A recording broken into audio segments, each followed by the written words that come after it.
이 땅을 왕에게 돌려 이스라엘 가운데 기업으로 삼게 하면 나의 왕들이 다시는 내 백성을 압제하지 아니하리니라. 그 나머지 땅은 이스라엘 족속에게 그 지파대로 줄지니라. 주 여호와께서 이같이 말씀하셨느니라. 이스라엘의 통치자들아, 너희에게 만족하니라. 너희는 포악과 겁탈을 제거하여 버리고 정의와 공의를 행하여 내 백성에게 속여 빼앗는 것을 그칠지니라. 주 여호와의 말씀이니라. 군주의 본분은 번제와 소제와 전제를 명절과 초하루와 안식일과 이스라엘 족속의 모든 정한 명절에 갖추는 것이니 이스라엘 족속을 속죄하기 위하여 이 속죄제와 소제와 번제와 감사제물을 갖출지니라. 안녕하세요. 오늘의 묵상 김재단 목사입니다.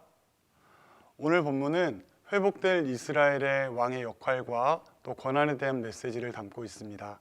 이 말씀이 이 시대를 살아가는 저와 여러분들에게 어떠한 의미를 전달해주고 있는지 함께 살펴보는 시간을 가지겠습니다. 오늘 본문의 메시지가 이스라엘 백성들에게 전달될 때는 이스라엘 백성이 바벨론의 포로의 생활을 하고 있을 때였습니다.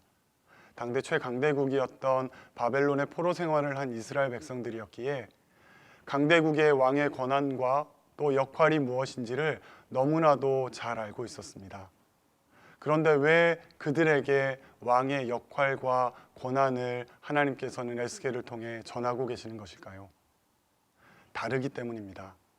바벨론 왕이 가지고 있는 역할과 권한과 회복될 이스라엘의 왕이 가져야 할 권한과 역할이 달랐기 때문에 하나님께서는 이스라엘 백성들에게 분명하게 이 말씀을 전하고 있는 것입니다. 그렇다면 회복될 이스라엘의 왕이 가지는 역할과 권한은 무엇일까요? 오늘 본문 8절을 보면 먼저 회복될 이스라엘의 왕은 소유에 제한이 있습니다. 이게 무슨 말이냐고 하면 일반적으로 한 나라를 다스리는 왕은 자신이 다스리는 지역의 모든 소유권을 가지게 됩니다.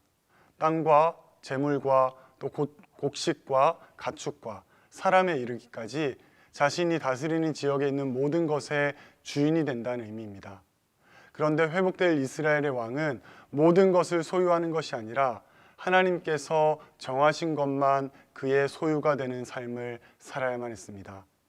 이스라엘 가장 중심에 성소를 두고 하나님께서 허락하신 정해진 땅에서 나오는 소출만 자신의 것으로 여겨야 하는 것이 바로 회복될 이스라엘의 왕의 권한이었습니다.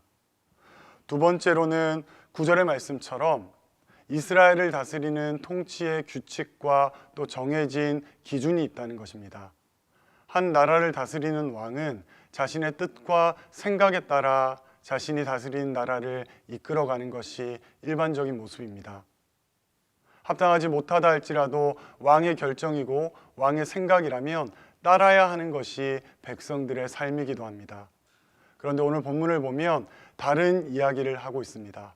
왕이라 할지라도 정해진 기준에 따라 백성들을 통치해야 한다라는 것을 분명하게 말씀하십니다. 그리고 그 통치의 기준을 바로 오늘 본문의 말씀처럼 정의와 공의라고 분명하게 말씀하고 계십니다. 이처럼 회복될 이스라엘의 왕은 자신의 뜻과 생각에 따라 이스라엘을 다스려가는 것이 아니라 하나님이 정해놓으신 정의와 공의라는 기준으로 백성들을 다스리고 이끌어야 하는 것이 그에게 주어진 역할이었습니다. 이제 세 번째로 살펴볼 말씀은 바로 17절에 나오는 말씀입니다. 한 나라의 왕은 실제로 정치적인 지도자의 역할을 감당합니다. 정치적으로 백성들을 다스리고 통치하고 또 외부와의 싸움을 이끌어가는 것이 왕의 일반적인 역할입니다. 그리고 이 역할을 감당함에 필요에 따라 종교 지도자들에게 종교적인 어떤 조언을 구하고 판단에 도움을 받는 것이 통치자의 일반적인 모습입니다. 그런데 오늘 본문의 말씀을 보면 조금 다른 모습을 요구하고 있습니다.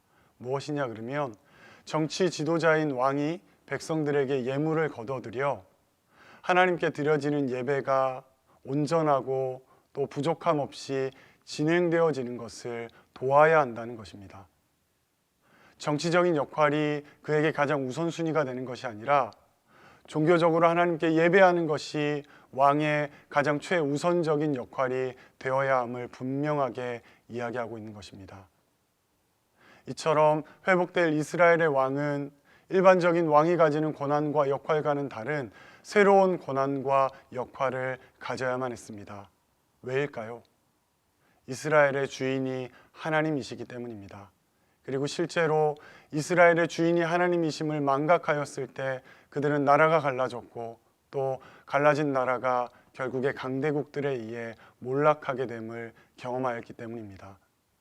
사랑하는 성도 여러분, 우리의 삶도 마찬가지입니다. 우리의 삶에도 앞서 살펴본 세 가지의 모습이 나타나야 합니다. 만약 우리의 삶에 이 세 가지 모습이 나타나지 않으면 우리의 삶은 회복된 삶이 아니라 회복되어져야 할 삶임을 드러내는 것입니다. 성도 여러분, 내 것이 나의 것이 아니라 하나님께서 내게 주신 것임을 인정하셔야 합니다. 그리고 내 삶을 내 뜻대로 내 욕심대로 살아가는 것이 아니라 하나님 말씀대로 살아가는 삶을 살아가셔야 합니다. 그리고 내 삶의 가장 우선순위가 하나님을 향한 예배임을 인정하셔야 합니다. 이런 세 가지 모습이 우리에게 나타날 때 비로소 우리가 그리스도인다운 삶을 살아나가는 것이 되며 하나님 안에서 회복된 삶을 살아나가는 모습이 될 것입니다. 이것을 생각하시며 오늘 하루 여러분의 삶을 점검하시는 시간을 가지시기를 부탁드립니다. 기도하겠습니다. 사랑의 하나님, 우리는 연약합니다. 회복되어져야 될 삶을 살아가고 있습니다.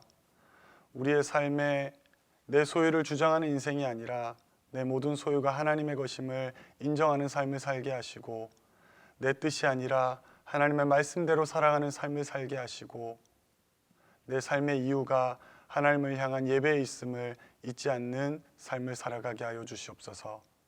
우리의 힘으로 감당할 수 없사오니 하나님 우리 안에 거하시며 우리를 만져주셔서 회복된 삶을 살아나갈 수 있도록 도와주시옵소서.